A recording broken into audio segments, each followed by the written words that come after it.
Hi, I'm the Reverend Darcy Baxter, and I've been serving, coming into my 8th year, serving the Unitarian Universalist Fellowship of Stanislaus County. We're up on Kiernan Ave, down the road from Kaiser. And Unitarian Universalism. We are a tradition. Our roots go back to the Protestant Reformation in Europe.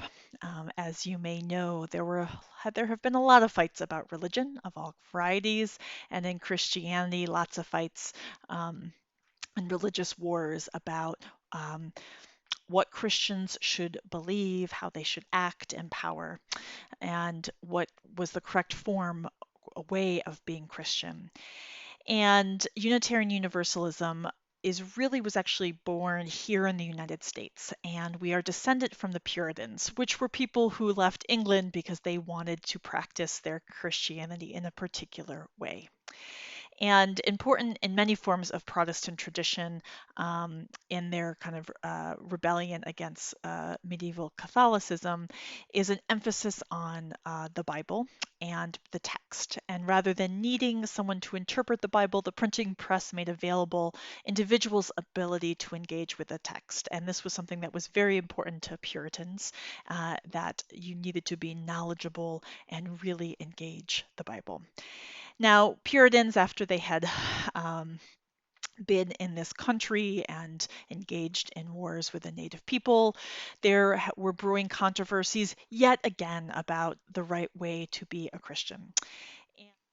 So, beginning in mid to late 1700s into the 1800s, some of the differences revolved around, for example, the nature of Jesus and the idea of whether Jesus was the Son of God, um, and or was Jesus just a human. There were also different beliefs about how one should even deal with different theological belief within a congregation.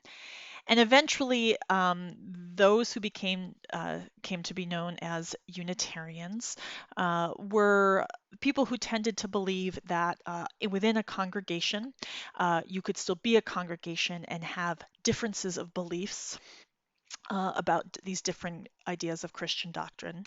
But there were those who thought that you absolutely couldn't have these kinds of differences. For example, arguing about the nature of Jesus.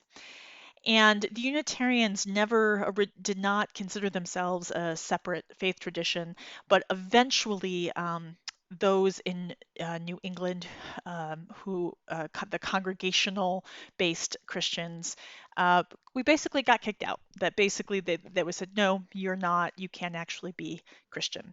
So academics consider Unitarian Universalism um, post post-Christian Protestantism is actually uh, how we get identified. And the other side of we're called Unitarian Universalism, and the other side of that is the Universalists.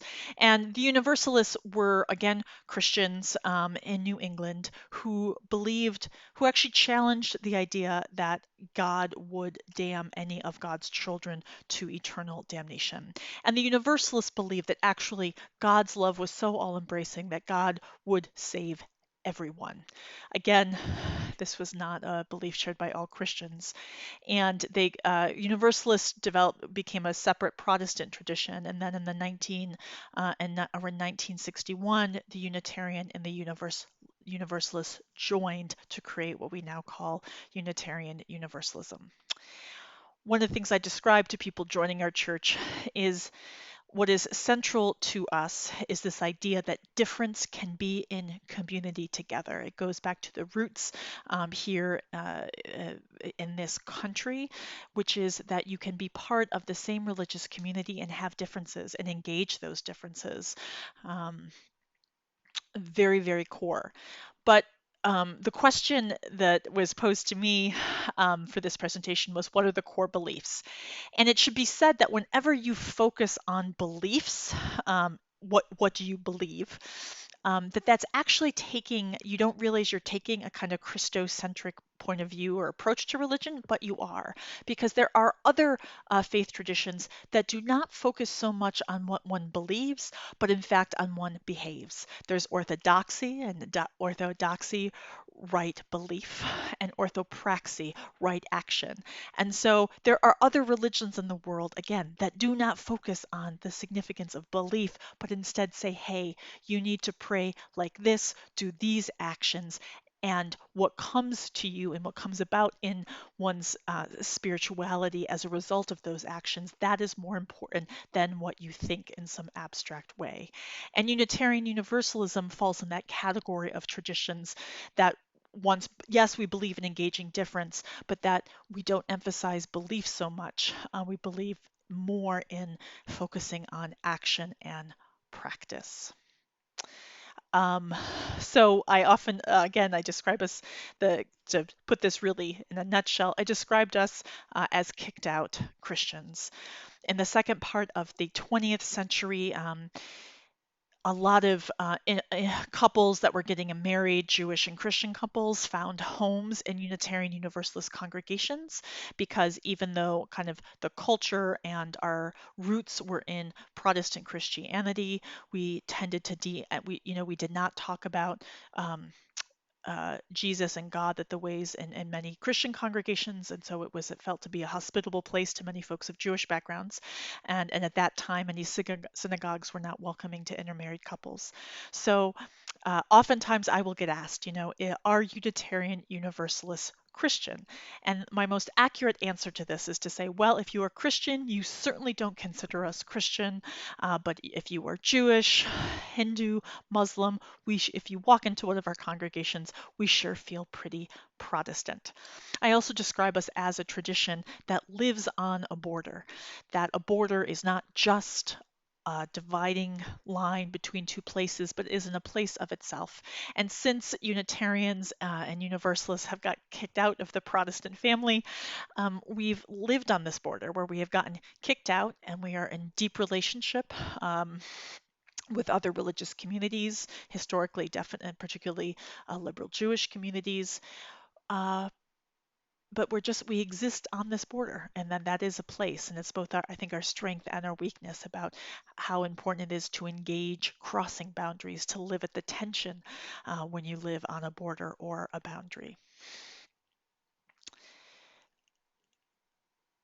There's the question about let's see, one of the last questions was about the role of women, which you can probably a lot you can gain from me being here, being a minister serving a Unitarian Universalist congregation. And in our tradition, the individual right to conscience is a very important one. And this again stems back actually to Puritan ancestors believing that individuals needed to have their own relationship with sacred text, with the Bible. And that individual right to conscience um, has nurtured a culture where Unitarian Universalist congregations tended to be some of the first ones to ordain women, also one of the first ones to ordain gay, lesbian, queer people identified as well. That emphasis on human rights and individual right of conscience, and how important that was as well to explore difference.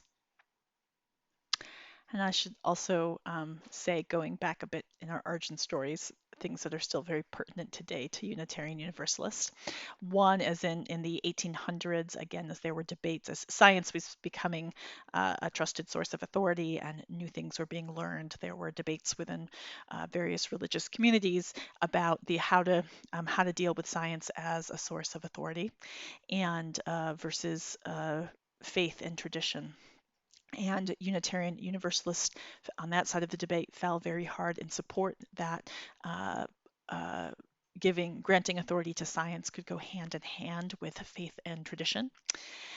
I should also say that Unitarians and Universalists, in addition to believing that there could be difference in community, some of that belief in difference also uh, came hand in hand with a belief that Christianity at that time, and this is again in the 1800s, wasn't the only source to salvation, that there could be multiple paths to how, and I use that word salvation very broadly. And so a certain humility meant that to this day, Unitarian Universalists tend to be very interested in studying a variety of different faith and wisdom traditions, and not believing actually that there is any one faith or wisdom tradition that has all the answers. I would love, if you have any questions, longtime member and minister of the Unitarian Universalist Fellowship here in Stanislaus County, Leroy Eggenberger, will be happy to answer your questions. I know I've crammed a lot in, and thank you so much for having me here and listening about some of the stories of where we Unitarian Universalists come from. Take care.